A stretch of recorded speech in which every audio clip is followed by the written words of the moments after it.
তো আসসালামু আলাইকুম এভরিওয়ান, কি অবস্থা সবার? আশা করি সকলে ভালো আছেন।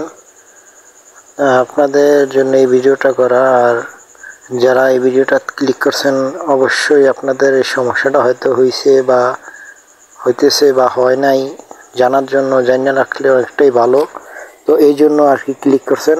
তো অবশ্যই ভিডিওটা সম্পূর্ণ দেখবেন, কোনো টানাটানি করবেন না ভিডিওটা। আর আমার চ্যানেলে যারা নতুন আছেন অবশ্যই দয়া করে চ্যানেলটা সাবস্ক্রাইব করবেন, আর ভিডিওতে একটা লাইক দিয়ে সুন্দর একটা কমেন্ট করে জানাবেন আপনার মতামত। ভিডিওটা করা আরও আগেই দরকার ছিল, বাট করতে পারি নাই। অনেকজনের এই সমস্যাটা হয়তো হইতেছে বা আমারও হয়েছে। তো যেই সমস্যাটা হয়েছে আপনার, যে কোন খাদ্যটা আর কি সবচাইতে জরুরি আর কোন টাইমে কোন খাদ্যটা জরুরি।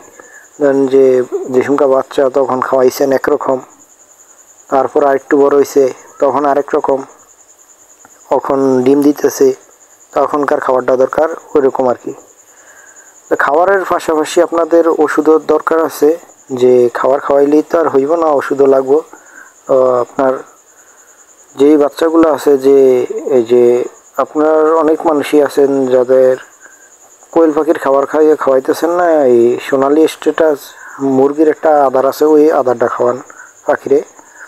আর কোয়েল পাখির খাদ্য তো হচ্ছে লেয়ার 1, লেয়ার ফিট, যেটা আর কি। তো অনেকজনেই জানেন, অনেকজনে জানেন না। আর আপনার সবচাইতে ভালো আর কি কোনটা খাওয়াইলে ওই ডিম পারবো ভালো এবং পাখি সুস্থ থাকবো, পাখির ওজন বৃদ্ধি হইব, সেই আদারটা হইলো আপনার ডিমের জন্য। যদি পাখির আদার খাওয়ান তাহলে লেয়ার 1 আদারটা সবচাইতে ভালো হইব। আর মাংসের জন্য যদি পাখি চান তাহলে লেয়ার ফিট যেটা আছে ওটা খাওয়াইবেন, ওটাও ভালো। আর ওটার সাথে দরকার হয় সোনালি স্ট্যাটাস মিক্স করে খাওয়াইবেন, তাহলে আপনার কী হইব, যে খাদ্যটা সবচাইতে আর কি ভালো খাইব এবং দুটোটা থেকে ক্যালসিয়াম ভিটামিন। আবার আপনার দেখা যায় যে পাখি জিম ধরে বসে থাকে, জিমায় ডিম ঠিকমতো পারে না।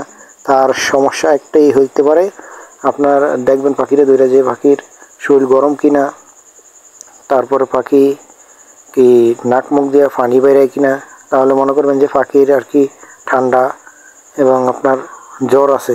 তো ওই হিসাবে আবার সেই ওষুধগুলো আবার খাওয়াইতে হইব। এক হলে পাউডার খাওয়াইবেন, আর না হলে ফাইল আছে ফাইলগুলাই না খাওয়াইবেন। আর ডিমের জন্য সবচেয়ে বেশিটা ক্যালসিয়ামের ঘাটতি পড়ে। তো ক্যালসিয়ামের জন্য আপনার সবচেয়ে বেশিরভাগ ব্যবহার করবেন এইসেল, তারপরে এসে গিয়ে আপনার ক্যালপেক্স অ্যান্ড জিঙ্কবেট।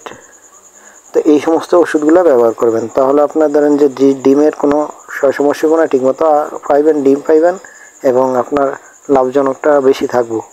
তো যাদের আদার অনেক দূরে থেকে আনতে হয় তারা কষ্ট করে হইলেও আদার এগুলাই না খাওয়াইবেন, পাখি সবসময় সুস্থ